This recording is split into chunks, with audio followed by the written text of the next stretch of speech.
Boa noite, pessoal. Estão me ouvindo? O áudio tá legal, a imagem tá legal? Respondam com sim, não, talvez. Olá. Tudo certo com o áudio? Estão me ouvindo bem? Ótimo. Eu já vou... Ok, obrigado. Opa, e aí? Eu já vou fazer aqui o convite para o George. Já já a gente começa.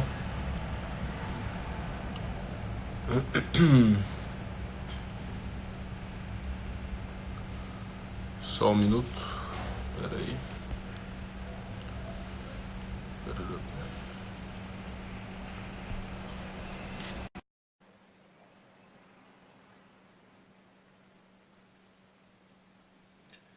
Fala, Jorge. E aí, Caio, tudo bem? Tudo Tá me certo? Tá me ouvindo? ouvindo bem? Tô ouvindo bem. Teu áudio tá um pouco falhando agora. Não sei se é a minha internet ou se é. Agora melhorou. Tá ouvindo agora? Tá Agora ouvindo sim. bem?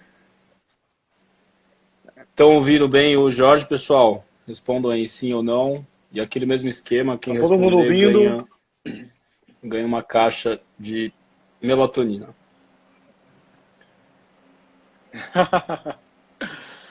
Todo mundo ouvindo, gente? E aí, tio? Olha, todo mundo vendo aqui. Vamos lá. Muito bem, pessoal. Vou começar. Esse que é o Dormicast, é a minha live sobre medicina do sono e saúde mental. Essa é a primeira live do ano, episódio 16. Lembrando que todos os outros episódios estão lá no meu canal, no YouTube, Caio no Sono, é só digitar lá no campo de busca do YouTube e vocês podem ver todos os outros episódios, os outros 15 episódios. E eu vou começar o Dormicast desse ano falando com o Dr. Jorge Pinheiro, ele que foi, para quem não sabe, o meu chefe na residência, um dos meus chefes, Não, me, nunca. um dos que me ensinaram polissonografia.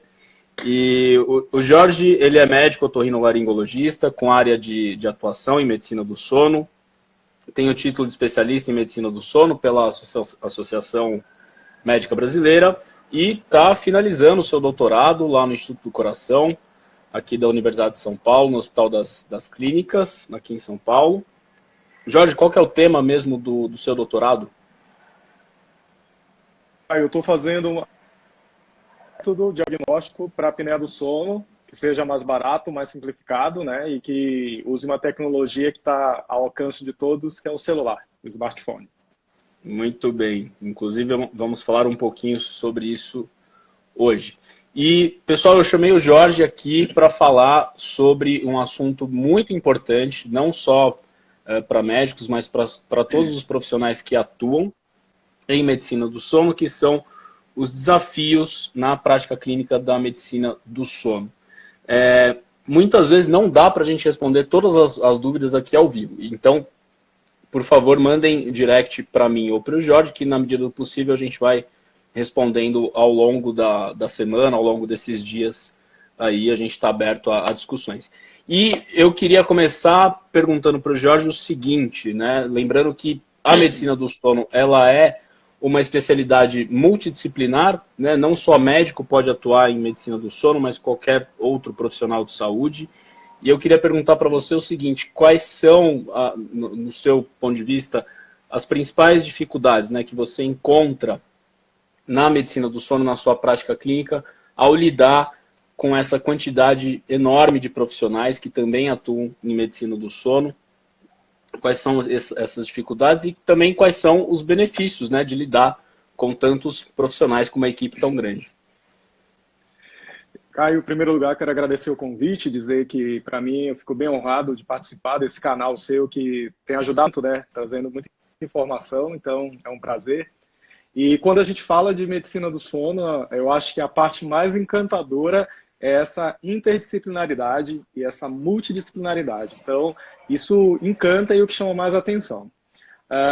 Mas, como tudo, também tem suas questões, tem os seus poréns e tudo mais. Então, eu acho que a medicina do sono, não sei se essa expressão, esse nome, medicina do sono, se ele está totalmente bem empregado, porque a gente tem outras áreas médicas na área, né? Então, talvez repensar isso é um passo importante. É uma área muito nova, então talvez falte, está começando a se regulamentar isso agora e a atuação de cada área especificamente. Lembrando que para atuar nessa área do sono pode ser o médico, e dentre os médicos tem as principais especialidades, que é a neurologia, a psiquiatria, a otorrino e a pneumologia, e a pediatria também. Mas a gente tem o fisioterapeuta, a gente tem o educador físico, a gente tem o nutricionista, tem o psicólogo, o fonoaudiólogo, enfim, é uma equipe realmente grande. E entender o papel de cada um é uma tarefa que às vezes nem sempre é muito fácil. Mas ao mesmo tempo, esse desafio, ele é estimulante, porque quando nós temos um paciente na nossa frente, né, a gente entende a necessidade da atuação de todos esses profissionais, né? O odontólogo, que tem uma atuação específica, o fonoaudiólogo, o Brasil é um destaque no mundo com relação ao tratamento da apneia do sono, o fisioterapeuta, que é indiscutível o papel nisso tudo. Então, e quando a gente fala de insônia, que você é um cara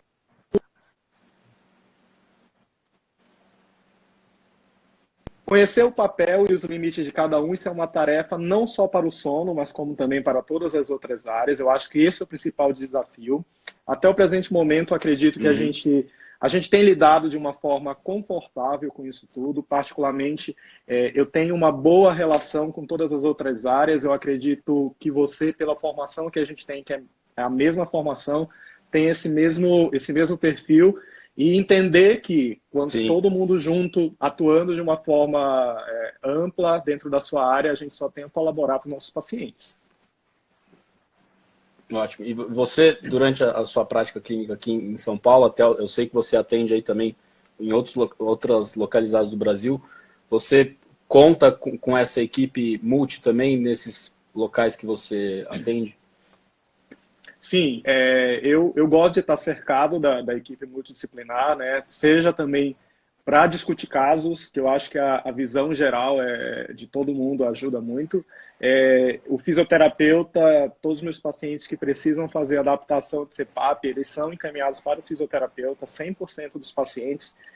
Tem um fisioterapeuta que trabalha comigo, que é a doutora Sofia, né? Então, a gente troca muita informação. Tenho dentistas que encaminham os meus pacientes. A doutora Vanessa Eto, né, que também tem possibilidade muito de trocar informação e a gente trabalhar junto com os pacientes. Então, assim, e fora as outras áreas.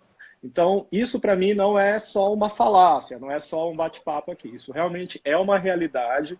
Eu faço questão de ter essa atuação. Eu acho que eu, como médico, o diagnóstico é uma tarefa desafiadora para a gente, né? Então, definir o tratamento. Então, assim, eu preciso que todo mundo esteja atuando para que o sucesso para esse paciente seja maior. Então, realmente, para mim, a atuação multiprofissional ela é uma realidade, ela faz parte do meu dia a dia mesmo. Eu acredito nessa linha de trabalho. E muitas vezes, você falou da discussão de caso clínico, muitas vezes a equipe multidisciplinar ela traz uma visão que a gente não tem. Né, porque vários desses profissionais passam muito mais tempo com o paciente do que a gente. E às vezes são detalhes que a gente não tem conhecimento, que eles trazem para a gente e muda completamente o curso do tratamento. Não, sim, eu acho isso fundamental. É um aprendizado diário, porque o que eu enxergo como médico não é o que o odontólogo enxerga, não é o que o fonoaudiólogo enxerga. Então, a gente se complementa, né? Não são áreas concorrentes, pelo contrário. E quando a gente discute, tem a possibilidade de sentar, às vezes aquele caso desafiador, 80% dos casos costumam ser o dia a dia, o arroz com feijão, mas sempre vem aquele caso que desafia a gente, né? Então, quando a gente tem a possibilidade de sentar e conversar e discutir, a coisa flui de uma forma mais sólida, mais tranquila e com muito mais segurança, né? E o aprendizado é uma via de mão dupla. Com certeza. E o Jorge, dando continuidade a esse assunto da multidisciplinaridade, nós falando agora um pouco do universo dos médicos, né? Como é uma área muito nova, eu pessoalmente tenho eu vejo, assim, percebo um certo desconhecimento da classe médica em relação à medicina do sono, e eu queria saber de você qual que é a sua visão sobre isso, se você encontra, né, alguma resistência em relação aos nossos colegas médicos quando você fala, né, de medicina do sono, quando você vai até mesmo discutir um caso, e como é que você contorna essa situação no seu dia a dia? Eu compartilho da mesma experiência sua. Eu tenho bastante dificuldade no dia a dia e isso eu atribuo principalmente à nossa formação. A gente não tem, como médico, uma formação muito Sim. sólida no sono. Então, para você ter ideia, eu tenho 10 anos de formado e eu tive uma aula de fisiologia do sono. Então, a gente tem uma medicina voltada, parece que para o dia, né? Só as coisas que acontecem no dia, a gente vê o paciente hipertenso, o paciente diabético, usando múltiplas drogas, e nunca perguntaram se essa pessoa ronca, se essa pessoa dorme bem, como é a qualidade de vida. Então, está na hora de mudar esse paradigma, e eu acho que nós, como atuantes na área, e a gente sabe que nós somos de uma geração que pôde fazer medicina do sono no Brasil, né? Isso é fantástico. Para quem queria estudar, tinha que ir para fora. Nós fomos da geração que fez uma residência médica e que pôde estudar tudo, né? Então, por exemplo, você é psiquiatra, mas você sabe conduzir uma apneia do sono como ninguém. Então, isso é espetacular, algo que a medicina do sono proporciona. Mas isso é possível para uma geração agora. Agora, muitos médicos que não são da área ainda não atentaram para esse problema. Então, se a gente tomar como exemplo a apneia do sono, né, a gente fala tanto, tem programas específicos para pressão alta, para hipertensão arterial, para o diabetes. Essas doenças, a prevalência está em torno de 12% da hipertensão. E quando a gente fala de apneia do sono, é 32,9%, sendo que tem uma interface com diversas outras doenças crônicas. E ninguém fala disso. Ninguém chama atenção para esse problema.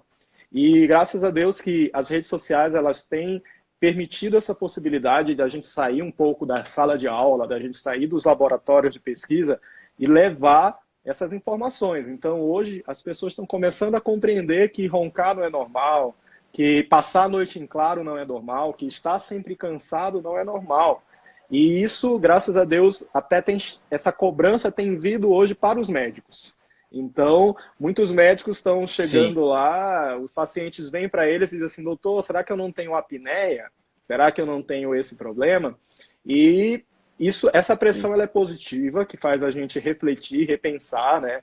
E avaliar se a gente está realmente avaliando o nosso paciente como um todo. Essa relação eu acho que ainda é tímida, eu gostaria de poder discutir mais coisas com outros colegas, né, que não sejam da área do sono, cardiologistas, endócrinos, eu acho que clínica geral, pediatra, gostaria de poder atuar um pouco mais intenso, mas eu vejo que é um caminho promissor, é uma trajetória que está crescendo, timidamente, mas crescendo. Sim, eu concordo eu acho com você. Que o grande... concordo. E eu acho que a grande questão agora é que a medicina do sono está mostrando muita evidência científica da atuação, da melhora, da atuação na melhora da qualidade do sono para ter realmente melhor qualidade de vida. E isso tem convencido os colegas que não são da área e criado curiosidade. Então, quando eu vou, por exemplo, quando eu fico sabendo que num congresso de cardiologia tem uma mesa de apneia do sono, um congresso de obesidade tem uma mesa de apneia do sono, de insônia, eu fico muito feliz. Porque eu entendo que agora estão despertando, fazendo um trocadilho, despertando para a área do sono, né?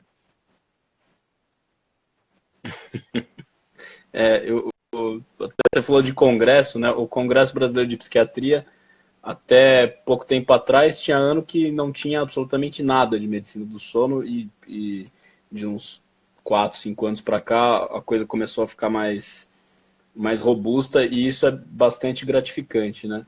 E levar, você tocou num ponto super importante, né? Levar esses assuntos para graduação, né? Pegar quem de fato conhece o assunto e levar isso para a sala de aula.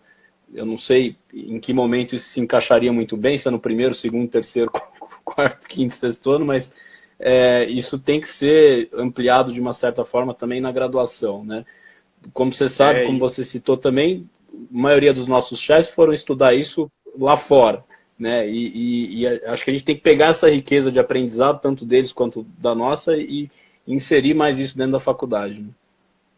E a gente está falando aqui da área médica especificamente, mas dá para extrapolar isso para todas as outras áreas, né? Então, essa dificuldade da questão do estudo do sono, ela é para todo mundo, geral. A gente só pode responder pela nossa área, medicina, mas isso, o aluno da graduação, ele precisa entender que na anamnese dele, ele precisa incluir a qualidade de sono.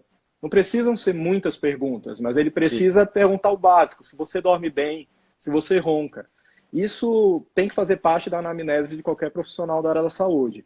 Então, hoje eu enxergo que esse crescimento da medicina do sono, esse crescimento da área do sono, ele é exponencial. E se a gente, como um profissional não especializado na área do sono, negligenciar, essa cobrança vai vir do paciente. Porque hoje a difusão de conhecimento, ela está aí. A gente está aqui podendo falar, né? A gente está podendo falar para profissionais e o público em geral sobre qualidade de sono. Então, essa pessoa que está ouvindo o nosso bate-papo pode chegar amanhã e dizer, doutor, eu tenho pressão alta, não controla com nada e eu ronco. Será que eu não tenho que fazer uma polissono? Será que eu não tenho apneia? Então, isso é uma pressão saudável, né, para que a gente possa sempre melhorar, estudar e incluir o estudo do sono na nossa prática clínica. Com certeza. E aproveitando o gancho que você falou de anamnese, né, e até dessa pressão do paciente, o paciente chega no consultório muitas vezes com ideias e conceitos, né, de sono, né, ou de um sono muito ideal, ou de alguma coisa que ele usa para melhorar o sono. Como é que você vê na tua prática clínica e quais são as principais ideias e conceitos, entre aspas, errados, né, que você tem que corrigir, né, nesses pacientes, até mudar o mindset desse paciente para que o tratamento flua melhor? Como é que você vê isso no seu dia a dia? Eu acho que a gente tem duas práticas muito comuns e duplamente perigosas, né? A primeira é aquela pessoa que desconhece que essa queixa de sono é um problema. Tá. E tem aqueles também que não têm problema e acreditam que aquilo é um problema. Então, são duas questões que eu vejo ficar melhor para as pessoas, né? Então, já tive paciente que chega, nossa, doutor, mas eu desperto no meio da noite e volto a dormir e isso eu tenho uma má qualidade do sono. E muitas vezes essa pessoa ela não tem no dia seguinte nenhuma queixa, ela desperta porque ela precisa ir ao banheiro, mas ela volta a dormir facilmente e ela acredita que aquilo é um problema de sono. E faz parte do dia a dia, da rotina de qualquer pessoa, de muitas pessoas pode acontecer isso. Até mesmo aquela pessoa, nossa, eu tenho insônia, e na verdade não é, porque ela compara o sono dela com o sono do parceiro de cama, que tem um padrão diferente. Ou então aquela pessoa que ronca, que para de respirar, mas acha que o roncar faz parte da vida, né? A gente nasce, cresce, ronca, engorda e vai ter problema por causa disso. Então, desmistificar esses conceitos, eu acho que é uma tarefa que a gente tem sempre na primeira consulta. Eu sempre costumo dizer que a primeira consulta ela vai me trazer mais um conhecimento acerca daquela pessoa e acerca do meu trabalho do que propriamente muitas outras medidas tão objetivas, mas é de apresentar o que é o sono para esse paciente. Eu acho muito importante que esse paciente que chega até a gente desmistificar essas questões sociais, porque existe uma pressão social muito grande para a gente não dormir, né? O dormir, ele é uma perda de tempo para a sociedade. Porque o que você produz em termos sociais dormindo? Nada. Só que esse conceito, ele é muito perigoso, porque a gente fica se privando de sono. até a palavra sonhar hoje, ela tem uma conotação diferente, né? Porque a gente fala sonhar no sentido de conquistar algo, de ter alguma coisa que é importante para a gente, custe o que custar às vezes. Então, parece que é bonito, né? A gente falar pro colega, dizer, olha, todo mundo aí dormindo, eu estou aqui trabalhando. Então, esses conceitos são muito perniciosos, de uma forma geral, mas são aplaudidos por todo mundo. Então, eu acho isso muito perigoso e eu acho que nós, como profissionais do sono, precisamos trabalhar esses conceitos. Então, você vê, por exemplo, campanhas e campanhas, graças a Deus que tem isso, de se você estiver no trânsito, não deve beber, ótimo. Mas você não vê campanha, se você estiver com sono, você não deve dirigir. E a gente sabe que a principal causa de acidente de trânsito é a sonolência. Então, isso mostra o quanto que nós, como sociedade, a gente está negligenciando esses conhecimentos de sono. Então, eu sempre falo, e você também sempre fala isso nos seus vídeos, nas suas lives que eu acompanho, que dormir não é uma opção, é uma necessidade. Então, eu vou comer porque eu tenho fome. Eu vou ao banheiro porque eu quero fazer xixi, mas quando eu vou dormir, o que eu faço? Eu tomo café, eu tomo um estimulante e eu faço com que o meu sono, tenta passar por cima, né? Eu acho isso extremamente perigoso. E é um comportamento tão comum, né? A gente até falou da graduação, teve até uma pessoa que escreveu aí nas perguntas, eu bati o olho, os próprios alunos não dormindo para estudar, né? Com esse falso conceito de que não dormindo eles vão fixar mais a matéria, enfim. E isso é uma coisa completamente perigosa, né? Lembrando que determinadas fases do sono aí são responsáveis pela consolidação da memória, né? Então, se você não dormir, aí de fato você não vai aprender nada mesmo. E a sua nota vai para baixo, vai pegar DP. Além de não memorizar, a gente diminui a concentração.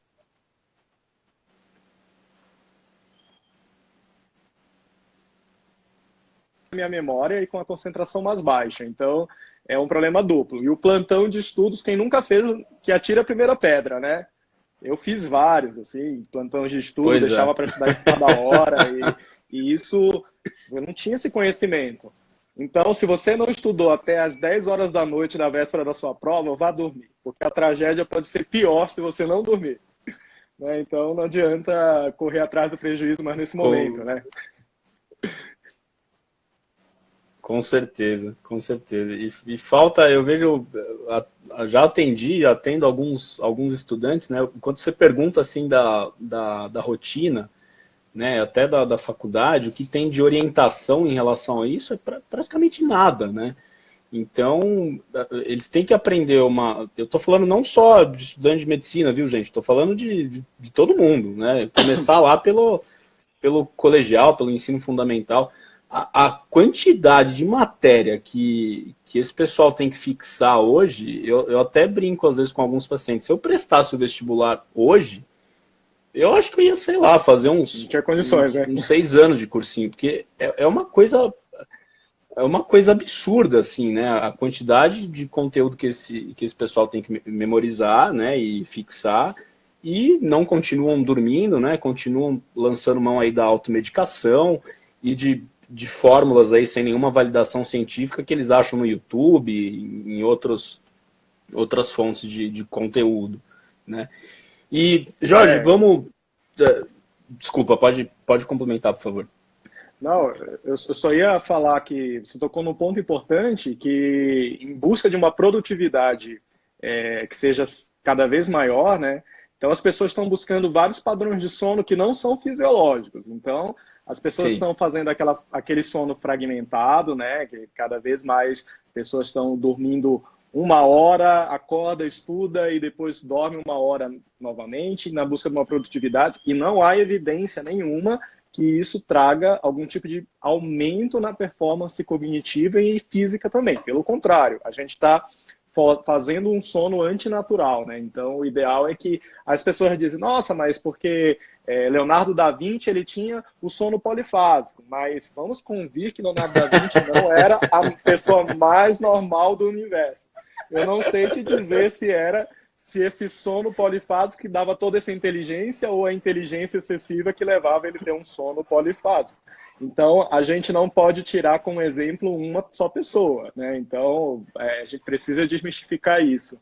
E outra questão que você tocou é o uso indiscriminado da melatonina, né? Então, a gente...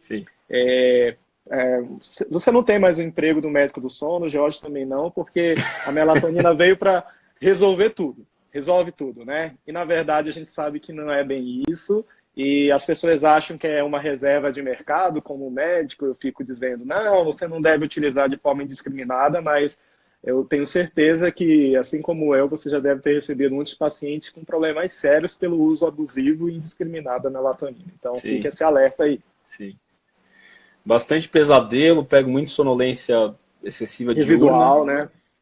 E noto também, assim, é lógico que teria que investigar isso com mais detalhe, mas muita cognição afetada, assim, né? Eu não sei te dizer exatamente se é efeito direto do uso excessivo da melatonina ou se é por conta da sonolência excessiva que ela causa, né? Mas tá muito além, né, de um monte de coisa que a gente não sabe ainda, né, da melatonina. Ela tem diversas ações, né? Não é só no sono. E aí a gente, às vezes, fica focado em melhorar a qualidade do sono e está desregulando diversos outros mecanismos. Uma pergunta muito interessante aqui da doutora Esté Bianchini, que obrigado, doutora Esté, por estar participando aqui com a gente, que é uma fono referência nacional. Então, ela falou como fazer o jovem reduzir o tempo nas redes sociais. Então, bom, eu vou até me incluir nisso, porque isso é um desafio de todos, né? Então, é higiene mental de redes sociais. Sabe que eu me pego, às vezes, olhando o celular no momento que não deveria, então a gente cria essa necessidade tecnológica, né? Sem nenhum tipo de obrigação ou qualquer situação para resolver, puramente por necessidade.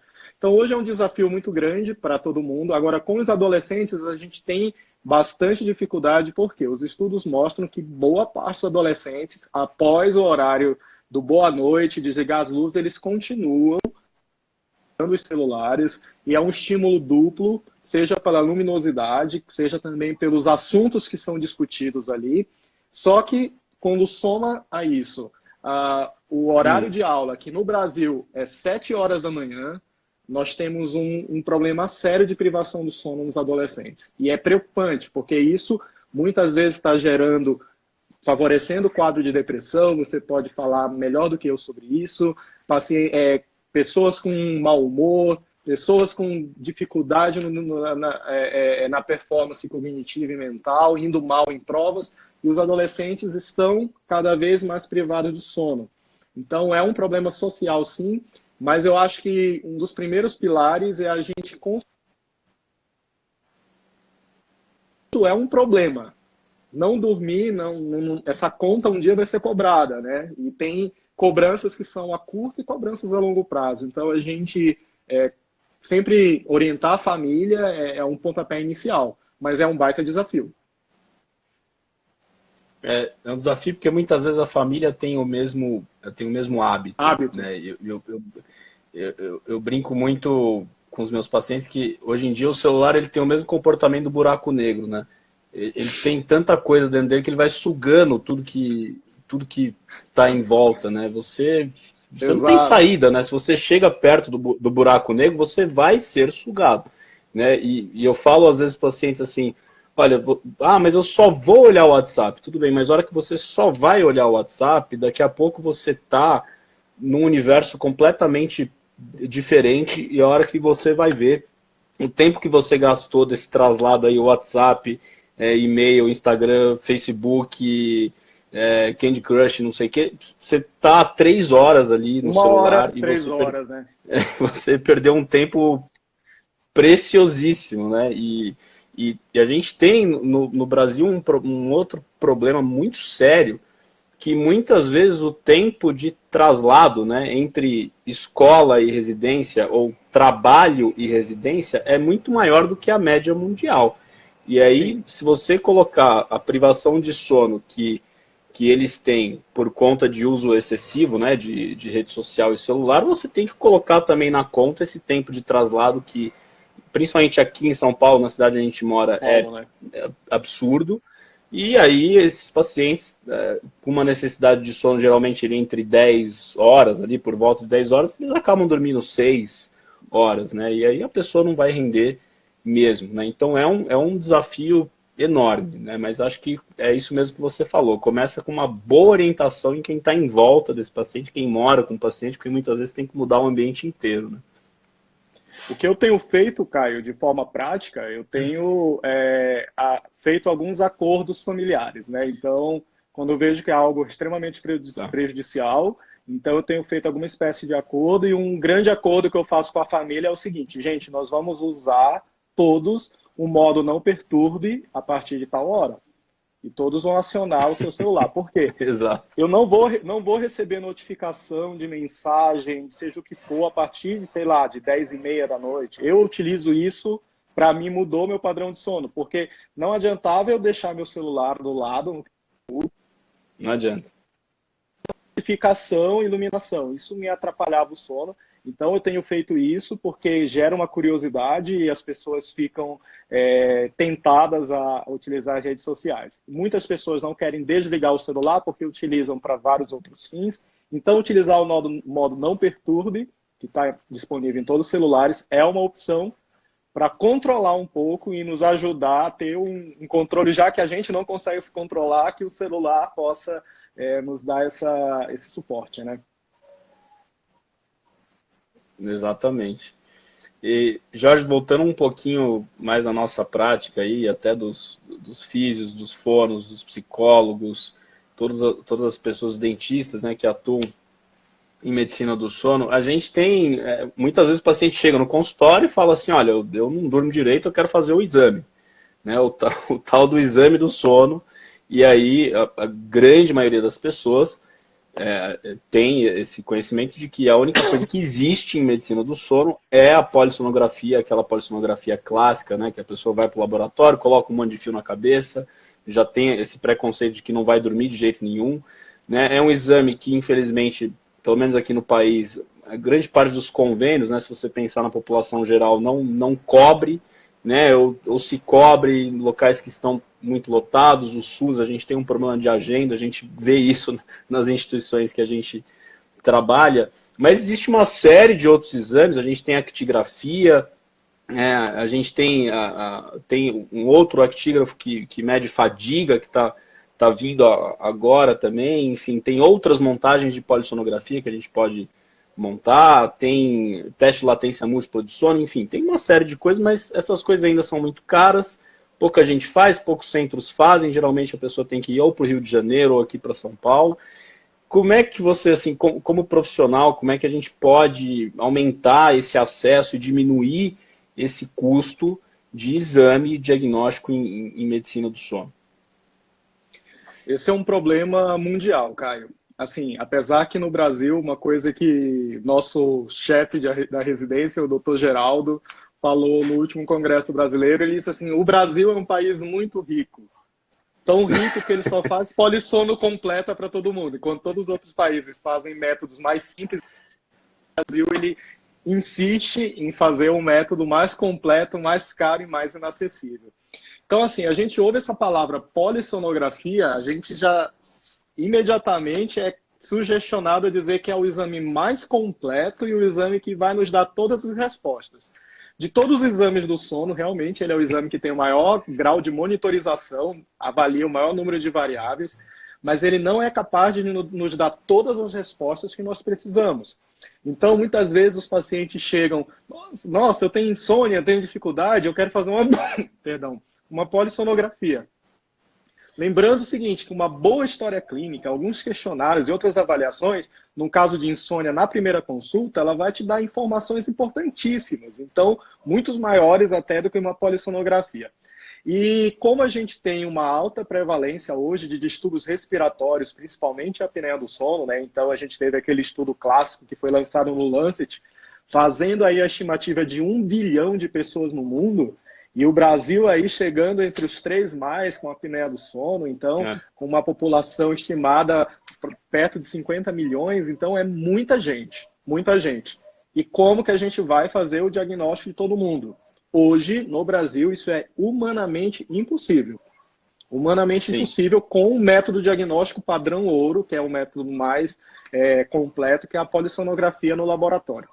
Então, essa discussão ela é cada vez mais necessária da gente repensar em um método mais barato, um método que seja mais acessível, porque as pessoas estão morrendo com a consequência das doenças que estão relacionadas à apneia do sono. E eu preciso trazer uma resposta. Então, um método alternativo, ele é mais simples. Ele não vai me dar todas as respostas que a polissonografia. Mas eu acho que a gente tem que virar o jogo. A gente tem que pensar o seguinte, que pergunta eu estou fazendo?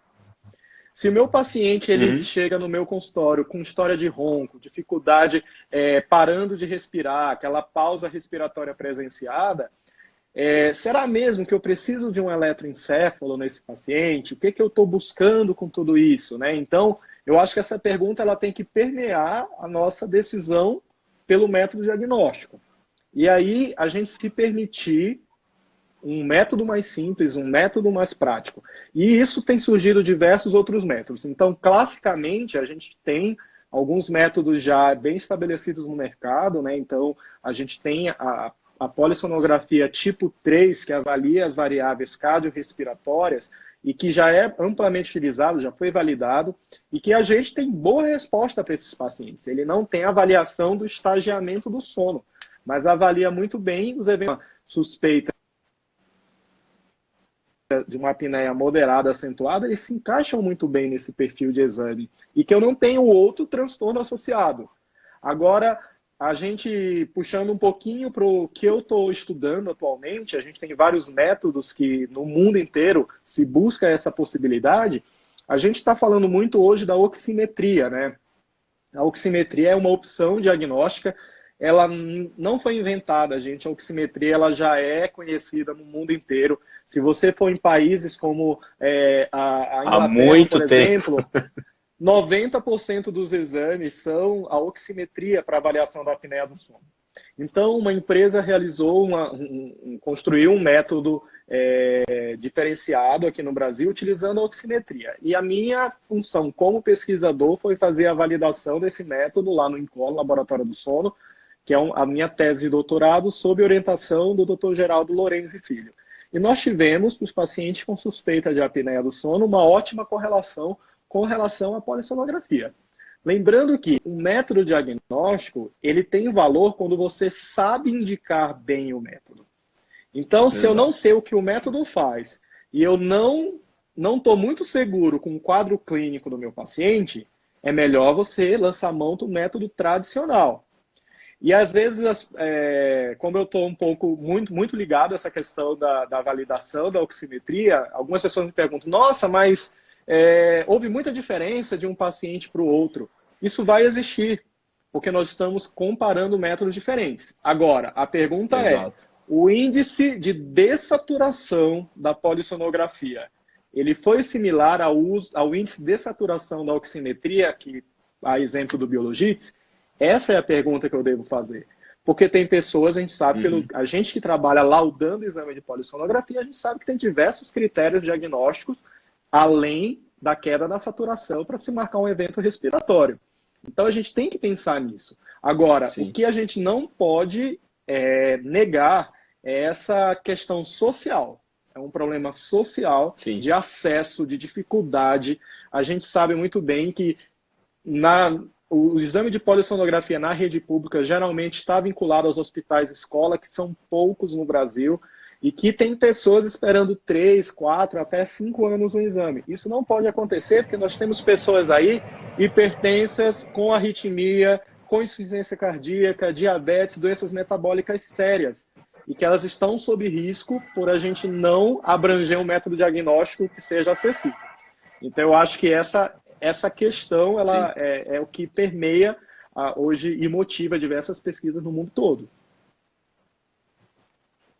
sim. E eu acho também que falta um pouco também estudos de custo-efetividade, até para a gente demonstrar para essas fontes pagadoras de que compensa outros métodos compensam, né? E vão salvar e ajudar vidas igualmente, né? Você comentou do Dr. Geraldo, eu lembro uma vez que ele falou na residência, agora eu não vou lembrar exatamente o grupo de pesquisa que ele citou, se eu não me engano, na Espanha, e até o Dr. Tiago Simon citou aí, né, a probabilidade clínica em relação aos questionários, né, que você aplica, isso vai direcionar muito o diagnóstico. Tinha esse grupo lá na Espanha, não sei se existe ainda, mas que já indicava, de acordo com a probabilidade clínica dos critérios diagnósticos, já indicava o CPAP sem a polissonografia. Né? E eu vejo assim, eu acho que é uma coisa que a gente tem que também pensar, né? Porque em casos muito graves, eu concordo com ele, assim, acho que não sei se teria uma real necessidade, né, de fazer um exame. Eu acho que se encaixa bem um paper que saiu agora no semestre passado e que no centro de sono não foi feita a polissonografia, foi só a história clínica e começaram a indicar o CPAP para tratar e compararam com os pacientes que eram submetidos à polissonografia.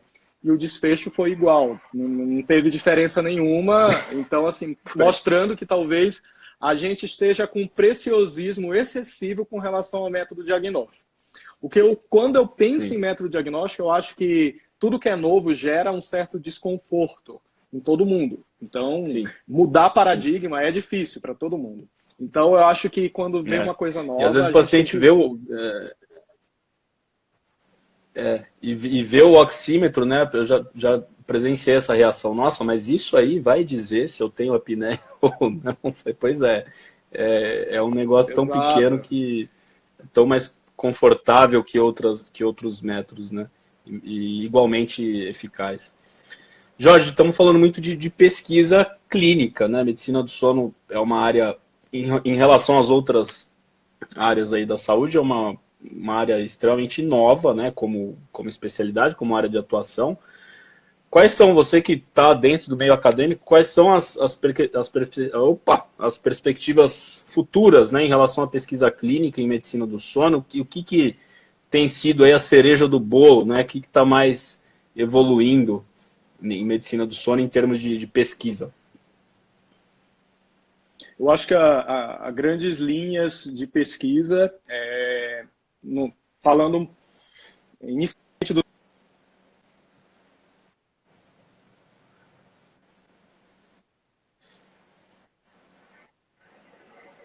tecnologias utilizando o celular, saiu um artigo recente que falando da validação do Fitbit 2 para a apneia do sono. Então, eu acho que isso é uma tendência mundial, esses dados eles serem todos concentrados em diversas variáveis. Então, o paciente ele vai ser monitorizado agora não só de dia, mas como à noite também.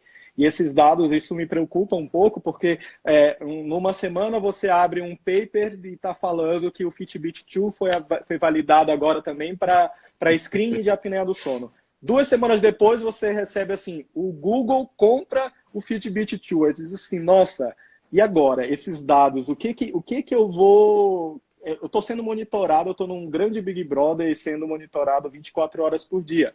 Então, o meu medo o convênio médico, ele pode ser maior para um paciente que tem um maior valor para um paciente que tem uma suspeita maior de apneia do sono. Então, se eu uso um desses wearables e eles mostram que eu caminho muito pouco durante o dia, e aí isso impactar, por exemplo, no aumento de risco e, consequentemente, no valor que eu vou empregar no convênio médico, então isso é uma discussão ampla. Mas falando também de apneia, eu acho que a questão do tratamento é algo que tem chamado muita atenção e o tratamento com medicamento é uma opção atualmente. Tem de novas opções, como, por exemplo, o marca-passo do nervo hipoglosso. Tudo isso a gente sabe que está se estudando cada vez mais e não é futuro, é algo para hoje já e está chegando.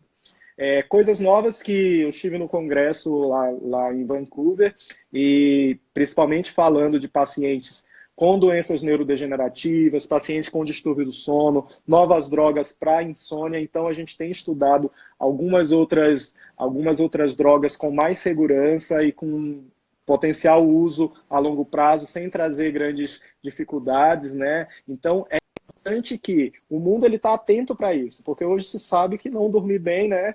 Ele diminui a expectativa de vida. Então, as novas linhas de pesquisa estão realmente em proporcionar um sono de maior qualidade e o mais próximo possível do fisiológico. Mas eu acho que a cereja do bolo, quando você me perguntou, é realmente novas tecnologias de monitoramento. Isso em todo lugar que você vai é o que tem se falado. No congresso em Vancouver houve um dia inteiro só falando sobre tecnologia para monitoramento do sono, seja de distúrbios respiratórios, seja de outros transtornos de qualidade de sono, por exemplo. Então, isso é uma tendência mundial. Sim. Você falou do Fitbit, né? Acho que semana passada ou retrasada teve aquela grande feira de tecnologia lá em Las Vegas, o ACS, e lá também mostraram outros wearables, né, que estão pendentes aí de validação do FDA, mostraram uma camiseta, né, com vários eletrodos que você, pelo menos em teoria, né, o que o fabricante mostra, que você substituiria o eletromiograma, o eletroencefalograma, enfim, tem muita gente vindo com muita coisa nova, né, se todas as drogas da insônia, o que eu tenho visto mais de novidade aí são os antagonistas lá da orexina, né, que é uma substância que mantém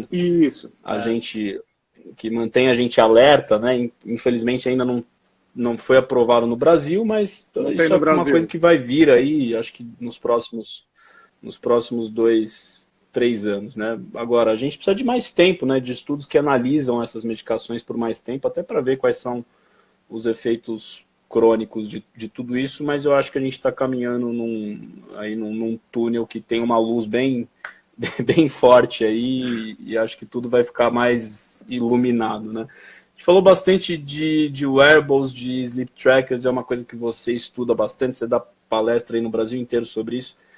Jorge, como fazer um uso racional dos reloginhos, dos apps, tanto que é validado quanto que não é validado? Eu vejo na prática que o pessoal está meio noiado com isso, né? Comprando, gastando um dinheirão com wearables. Como que você sugeriria aí para a gente ter um uso mais racional dessa tecnologia toda?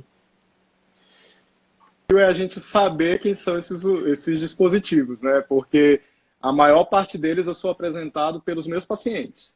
Porque é tanta novidade, cada dia surgindo uma coisa nova, então é difícil a gente acompanhar.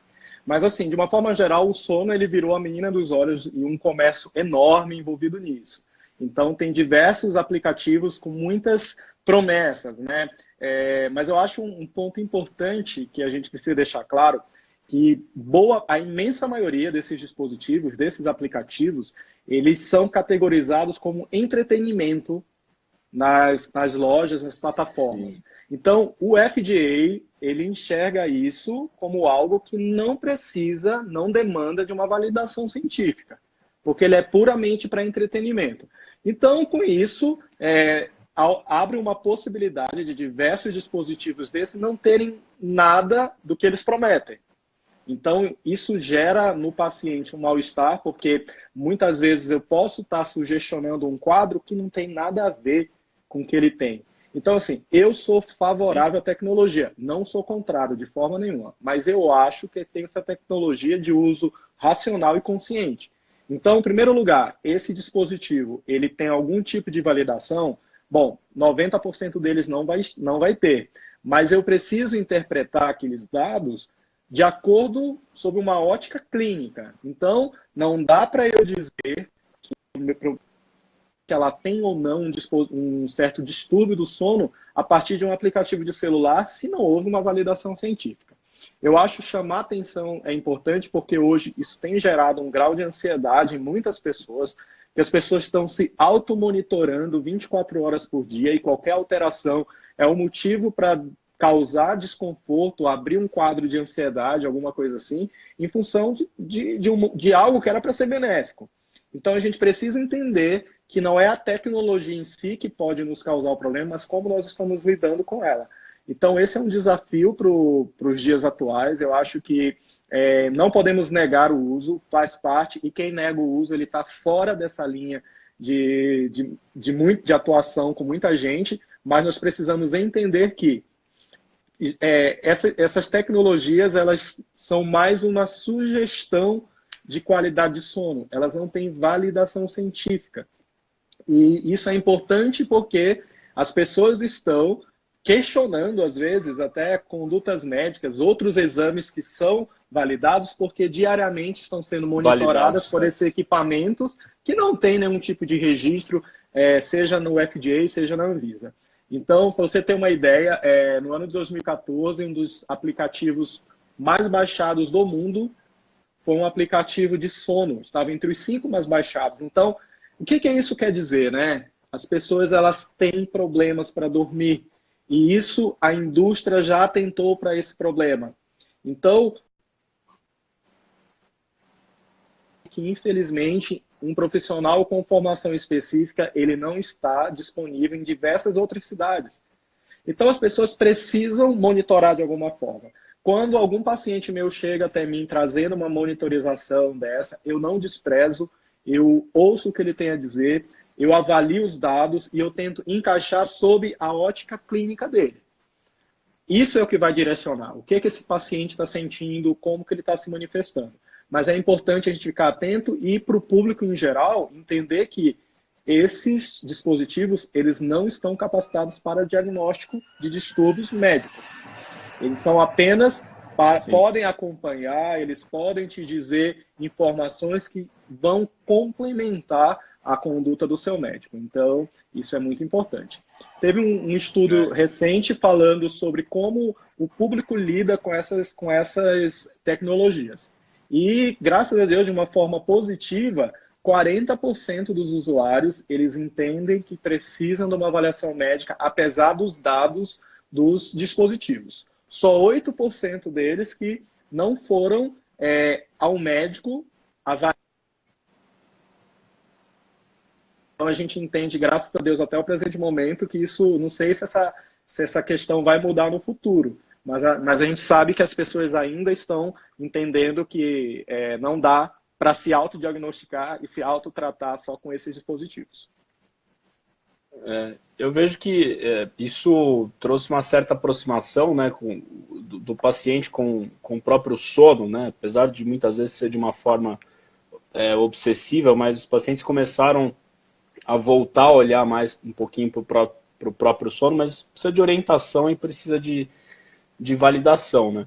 Uma coisa muito interessante que já é feita há algum tempo é, por exemplo, a TCC para insônia em plataformas online, e algumas já até são validadas, né? Agora, o problema de você ter uma coisa colada no seu corpo te monitorando é um fato que muitas vezes eu vejo que na prática traz muito mais ansiedade do que solução, e o nosso papel é justamente orientar esse paciente, né? Não olhar com maus olhos essas tecnologias, porque, como eu disse, isso aproximou de uma certa forma a população para uma visão mais cuidadosa em relação ao próprio sono, mas a gente tem que ir com um certo cuidado, né?